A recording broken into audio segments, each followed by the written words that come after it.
ছোটে, আজকেও আমি কোনো শিকার পাইনি। এই নে, আজকেও তোকে আমার রক্ত দিয়েই কাজ চালাতে হবে। ভাইয়া, আমি আর কতদিন আপনার রক্ত খাবো? এখন আমি মরে যাব, কিন্তু আজকের পর থেকে আপনার রক্ত আর খাবো না। ঠিক আছে ছোটু, তুই চিন্তা করিস না, আমি একটা ব্যবস্থা করতেছি। হ্যাঁ ভাইয়া, আপনি আমার জন্য কোনো ব্যবস্থা করুন।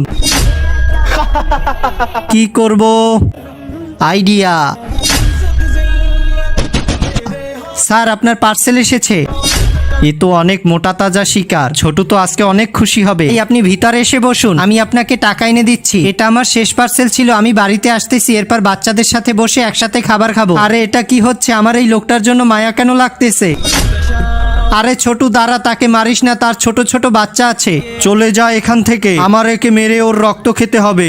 কিন্তু তার আগে বাংলাদেশ থেকে হলে লাইক করো, আর ইন্ডিয়া থেকে হলে সাবস্ক্রাইব করো। আমি বাংলাদেশি, তাই লাইক করে দিলাম। আর তুমি তোমার দেশের পতাকাটা কমেন্ট বক্সে দিয়ে যেও তো, দেখি কার দেশের পতাকাটা বেশি দেখা যায়।